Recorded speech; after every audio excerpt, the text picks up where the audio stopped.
हमारे पास कुछ क्वेश्चंस आएंगे, पता है क्वेश्चन क्या आएंगे? What will happen to the current if resistance is doubled? If resistance is doubled, ठीक है। तो कह रहा है what will happen to the current if resistance is doubled, resistance double हो जाए तो the value of current will reduce to half if resistance is doubled। अगर आप रेजिस्टेंस को बेटा डबल कर दोगे, रेजिस्टेंस को क्या करोगे डबल, तो वैल्यू ऑफ करंट जो है वो क्या हो जाएगी, हाफ हो जाएगी। is reduced to half when resistance is doubled। as क्यों?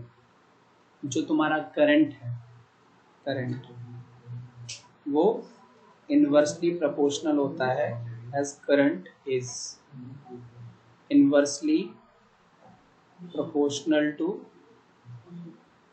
resistance। कहेगा प्रूव करके भी दिखाना है आपको, ये प्रूव करके भी दिखाना। तो देखो कैसे प्रूव करना, आप दो केस कंसीडर करना, केस 1 एंड केस 2। केस 1 और केस 2। केस 1 में R1 को हम मान लेते हैं कि R1 जो है वो हमारा R है, और इसके अलावा I1 अपन क्या करते हैं, I1 को बेटा मान लेते हैं I और V1 को V मान लेते हैं।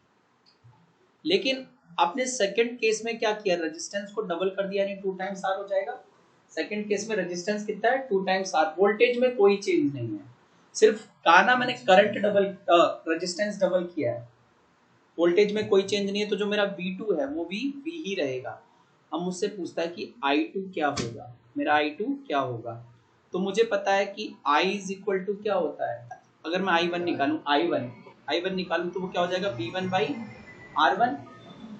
और I1 जो है मेरा, देखो I1 जिसे मैं I से डिनोट कर रहा हूँ, किससे डिनोट कर रहा हूँ, I से, वो V अपॉन में R, क्योंकि V1 की वैल्यू कितनी लिखी है V, और R1 की वैल्यू कितनी लिखी है R। तो मेरा I1 क्या हो जाएगा, V अपॉन R, इक्वेशन 1। अगर मैं I2 निकालूं तो ये क्या होगा, V2 बाई R2, और V2 मेरा तो V ही है, V2 कितना है बेटा, V। लेकिन इस बार R2 की वैल्यू मैंने कितनी कर दी है, 2R। R2 कितना कर दिया, 2R। तो थोड़ा गौर से देखेंगे अपन, इसमें से 1/2 कॉमन ले लिया तो अगेन मेरे पास क्या बचता है, V अपॉन R बच रहा है ना, V अपॉन R। और V अपॉन R की वैल्यू इक्वेशन 1 में क्या दी है, I1। V अपॉन R की वैल्यू इक्वेशन 1 में क्या दी है, I1। यानी मेरा I2 जो है वो हो जाएगा half of V upon R, यानी I1। प्रूव हो गया कि जब रेजिस्टेंस मैंने डबल किया तो मेरा करंट क्या हो गया, हाफ। ये प्रूव हो गया। ठीक है, ऐसी ना हाफ की जगह कहेगा कि ना आपने क्या किया कि ट्रिपल कर दिया। कि what happens when resistance is increased, what happens to the current when resistance is increased by 3 times। जब अपन रेजिस्टेंस को कितना गुना बड़ा कर देते हैं, 3 गुना। बहुत प्यारा क्वेश्चन है, काइंडली पे अटेंशन। तो अब कि what happens to the current when resistance is increased by 3 times। तो देखो कि when resistance is increased by 3 times, जब आप रेजिस्टेंस को 3 गुना बढ़ा दोगे, the current will reduce to 1/3 of original value। Use करना हो तो जैसे ऊपर के वैसे ही। तो क्या बोला कि when resistance is increased by 3 times the current will reduce to 1/3 of the original value। Again case 1 case 2 करके दिखाना आपको। केस 1 में ओरिजिनल वैल्यू रखनी है ये केस 1 और ये केस 2 है। तो हमने क्या किया, केस 1 में मैंने मान लिया कि मेरा जो वोल्टेज है V1 वो V ही रहेगा, मेरा जो रेजिस्टेंस है R1 वो मेरा R ही रहेगा, और मेरा जो करंट है वो I ही रहेगा, I रहेगा। ठीक है, तो अगर मैं पूछूं कि I1 की वैल्यू क्या होती है, तो V1 अपॉन में R1 आ जाएगी, V1 अपॉन में R1 आ जाएगी। तो I1 इक्वल टू क्या आएगा, V अपॉन में R, इक्वेशन 1।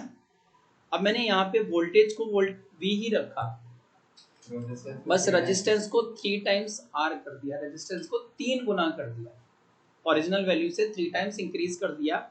तो हम मुझसे I2 पूछ रहा है जो कि होगा V2 बाई R2, और V2 मेरा V है और R2 इस टाइम पे 3R है। 1/3 कॉमन ले लिया, इंटू V अपॉन R आ गया, और V अपॉन R इक्वेशन 1 से देखो I1 होता है, तो 1/3 ऑफ I1 प्रूव हो गया। लिख देना फ्रॉम इक्वेशन 1। ये आती है कि किसी भी सर्किट में अपन रेजिस्टेंस डबल, हाफ, 3 गुना, 4 गुना कैसे करते हैं। तो रेजिस्टेंस को चेंज करने के लिए हमारे पास एक डिवाइस होता है, उस डिवाइस को क्या बोलते हैं, वेरिएबल रेजिस्टेंस या रियोस्टेट। आयरन के में देखा है ना, कॉटन, लाइक्रा और जीन्स और जो भी ऑप्शंस रहते हैं वो क्या है आपका, वेरिएबल रजिस्टर है। सिल्क वेरिएबल रजिस्टर है। फिर ये पंखे में भी कम ज्यादा करने का सिस्टम है, वेरिएबल रजिस्टर है। गीजर में भी हाई, लो और मीडियम है, वो क्या है, वेरिएबल रजिस्टर है। ठीक है, तो अब किसी भी सर्किट में, गिवन सर्किट में जहां सब कुछ पहले से ही अरेंज है और मुझे रेजिस्टेंस अगर चेंज करना है, तो मेरे पास एक ही कंपोनेंट होता है रेजिस्टेंस चेंज करने के लिए, अपन उसको क्या बोलते हैं, रियोस्टेट। तो रियोस्टेट क्या है, और वेरिएबल रेजिस्टेंस, और वेरिएबल जिसकी वैल्यू फिक्स नहीं होती, जो वेरी हो सकता है, वेरिएबल रेजिस्टेंस। जो आपके आयरन वायरन के घुमाने वाले होते हैं ना, ये वेरिएबल रेजिस्टेंस या रियोस्टेट ही है। ठीक है, तो component, a component used to regulate current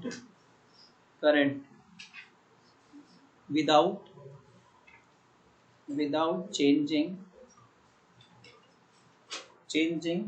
the voltage source, without changing the voltage potential difference, without changing the voltage source is called variable resistance, is called variable resistance और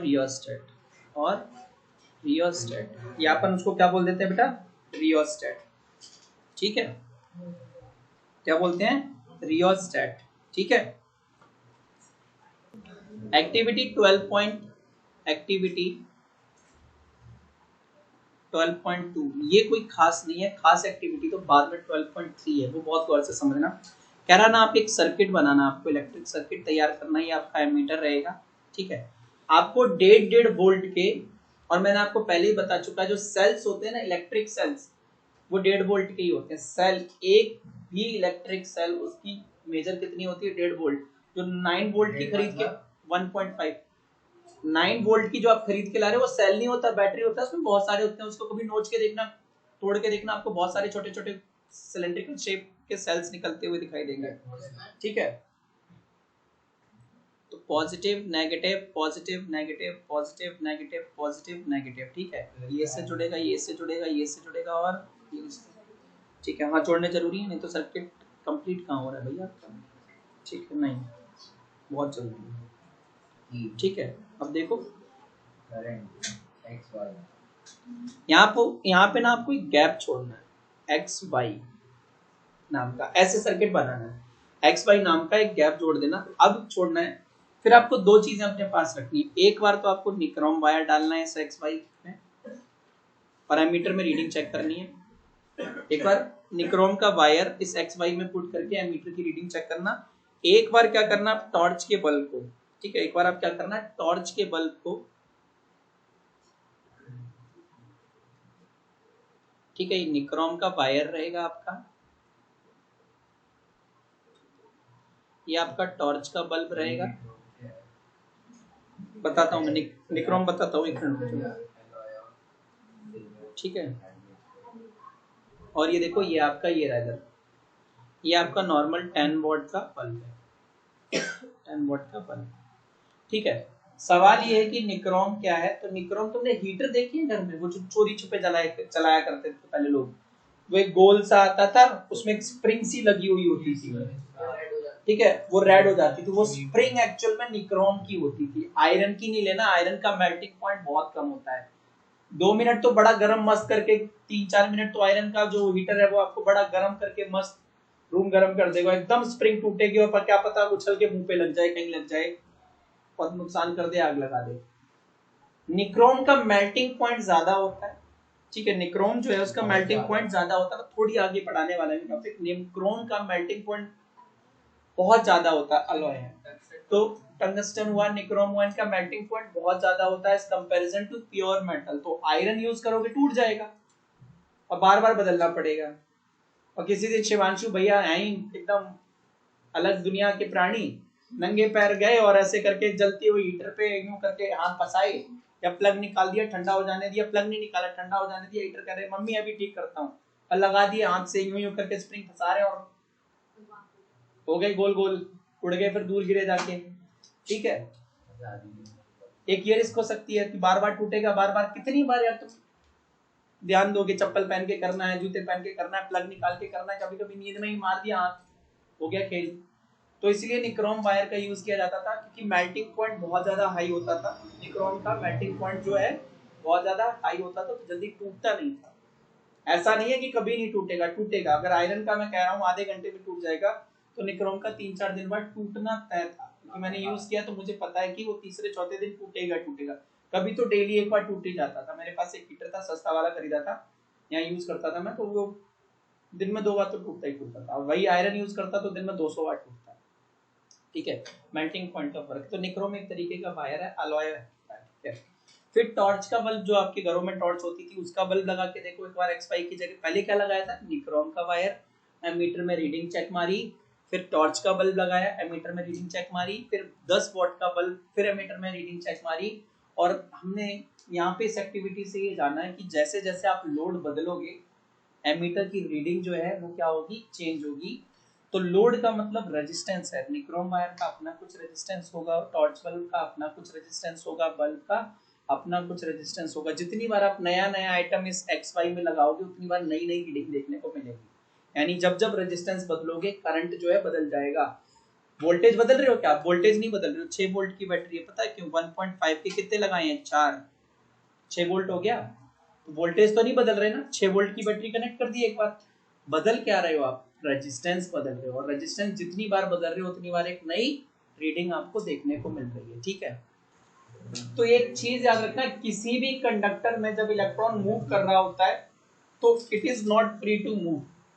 अगर मैं अभी इस चटाई के ऊपर से मूव करने की कोशिश करूं और ये ऐसे एकदम स्ट्रेट जाने की कोशिश करूं, ऐसे स्ट्रेट, तो I am not free to move. बाय, मेरे आगे देखो इसने पैर पसार रखे हैं, थोड़े आगे कर देखूं तो गोरखा देखो जो है वो पता नहीं कौन सी ड्राइंग बना रहा है, और थोड़ा आगे बैठ जाऊं तो हिमाद्री बैठी है और उसके आगे दरवाजा है, समझ रहे हो। तो I am not free to move. ऐसे ही कोई भी इलेक्ट्रॉन, ठीक है, तो कोई भी इलेक्ट्रॉन जब एक कंडक्टर के अंदर से गुजर रहा होता है, या बहुत सारे जितने भी electron, they are not free to move. ठीक है, अच्छे से कंप्लीटली मूव करने के लिए फ्री नहीं है। उनके फ्लो को, उनके मोशन को कोई ना कोई चीज रजिस्ट करती है, उनके मोशन को कोई ना कोई चीज रजिस्ट करती है। बताऊं कौन, मैं एक कौन हूं, इंसान, और मैं यहां से निकलना चाहता हूं, तो मुझे रोक कौन रहा है, इंसान। समझ रहे हो, मैं एक इंसान हूं और मैं यहां से निकलना चाह रहा हूं, तो मुझे रोक कौन रहा है, इंसान। ऐसे ही एक कंडक्टर के अंदर बहुत सारे इलेक्ट्रॉन हैं, एक इलेक्ट्रॉन, पीछे वाला इलेक्ट्रॉन आगे निकलना चाहता है, तो उसको रोक कौन रहा है, दूसरे इलेक्ट्रॉन, दूसरे इलेक्ट्रॉन। समझ में आ रही बात, आगे है, रास्ता घेर के खड़े हैं, हिंड्रेंस क्रिएट कर रहे हैं एक तरीके से। ठीक है, समझ आ रही बात, हिंड्रेंस क्रिएट कर रहे हैं। तो जब कभी भी इलेक्ट्रॉन्स किसी कंडक्टर के अंदर से मूव करते हैं, तो they are not free to move, बचे हुए दूसरे इलेक्ट्रॉन उनके मोशन को रजिस्ट कर रहे होते हैं। ठीक है, बचे हुए दूसरे इलेक्ट्रॉन्स क्या करते हैं, उनके मोशन को रजिस्ट करते हैं। जैसे छुट्टी होती है ना स्कूल की, तो एकदम सारे अगर एकदम धड़ाम से क्लासों से निकल जाए, तो देखा गेट उतना ही है ना, भगदड़ मस्ती है ना, धक्का मुक्की होती है, सेम इलेक्ट्रॉन्स के साथ है कि भैया वो कंडक्टर का एरिया उतना ही है लेकिन उसमें बहुत सारे इलेक्ट्रॉन्स घूमते जा रहे हैं, भागते जा रहे हैं, तो क्या होगा, उनके मोशन को रजिस्ट किया जाएगा। ठीक है, इस प्रॉपर्टी को रेजिस्टेंस कहते हैं, इस प्रॉपर्टी को क्या बोलते हैं, रेजिस्टेंस। बात समझ में आ गई क्यों? तो the electrons are not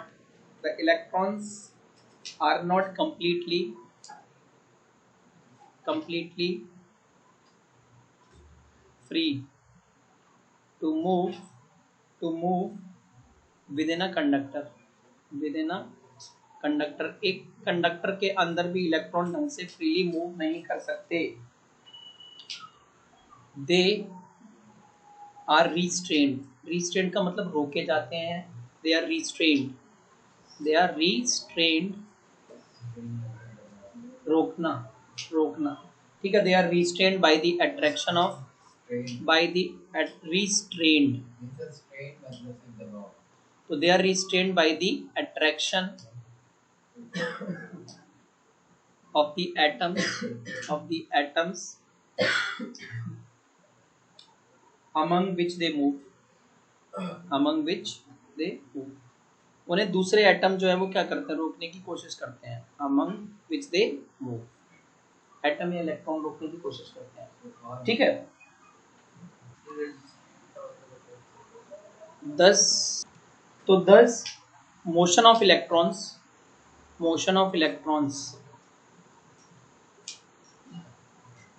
through a conductor is retarded by its resistance।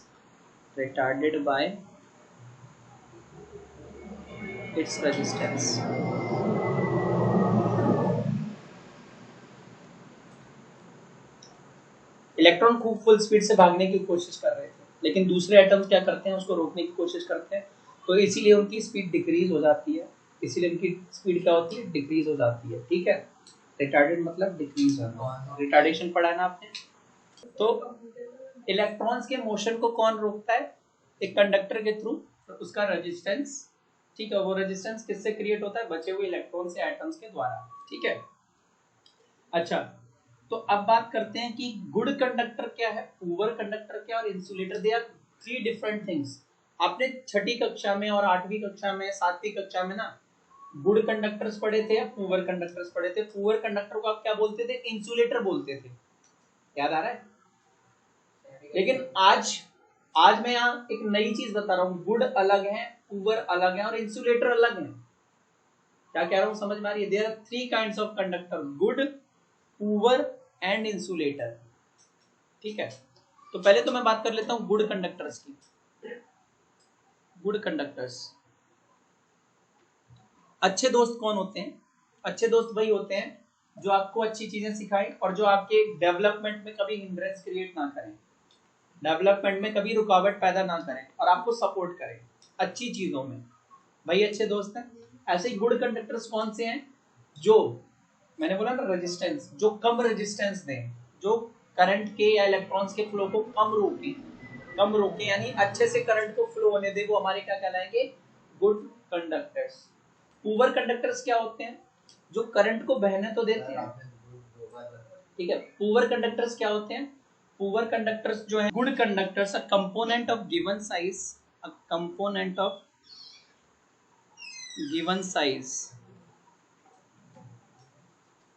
Given size that offers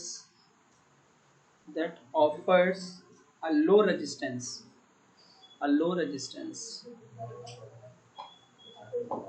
is called a good conductor,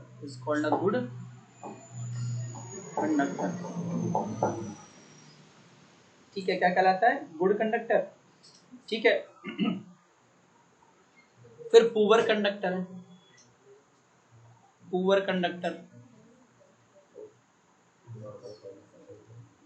तो कंपोनेंट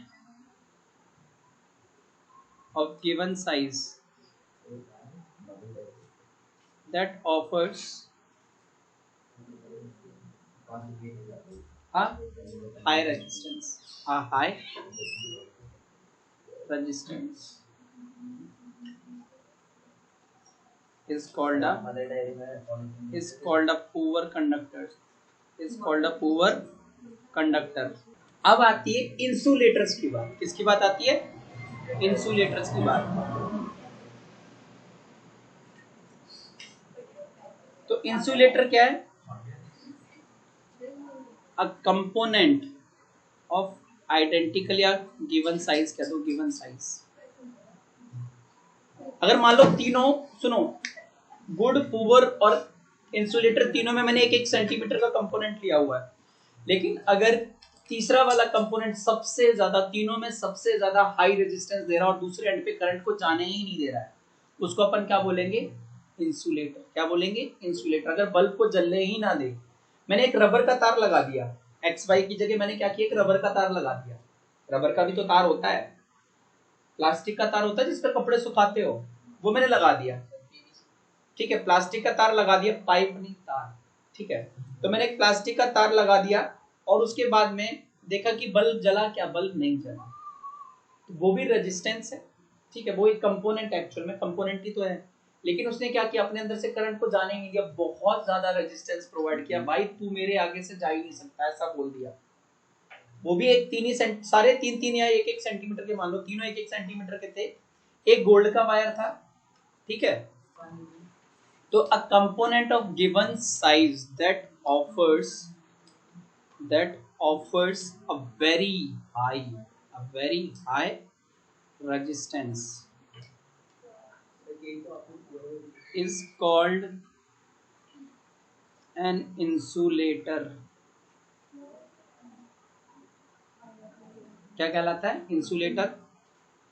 इसमें एक चीज याद रखना, it do not conduct electric current at all. ठीक है भैया, ये मैंने ना उसमें हाई लिखा था, इसमें वेरी हाई लिखा है. ठीक है, अच्छा, अब बात आती है कि रजिस्टर क्या होता है? रेजिस्टेंस तो पढ़ लिया, रेजिस्टेंस प्रॉपर्टी है, लेकिन ये प्रॉपर्टी जो दिखाता है ना, जो कंपोनेंट इस प्रॉपर्टी को शो करता है, उसको क्या बोलते हैं? रजिस्टर. ठीक है, क्या बोलते हैं? रजिस्टर. ठीक है, रेजिस्टेंस प्रॉपर्टी है और रजिस्टर क्या है? कंपोनेंट. ठीक है, तो कंडक्टर हैविंग सम एप्रिसिएबल, मतलब कुछ एक ऐसा कंडक्टर जिसके पास थोड़ा बहुत अगर रेजिस्टेंस है, तो conductor having some appreciable resistance is called a resistor. Appreciable का मतलब थोड़ा बहुत काम चलाओ, ऐसा नहीं कि पूरा ही ज्यादा रजिस्टर. ये रजिस्टर एक्चुअल में ना कंडक्टर के लिए लगाए जाते हैं. ठीक है, रजिस्टर किसके लिए लगाए जाते हैं? कंडक्टर के लिए. इंसुलेटर में नहीं लगाना, इंसुलेटर तो करंट पास ही नहीं करेगा, तो जरूरत ही नहीं है हमें.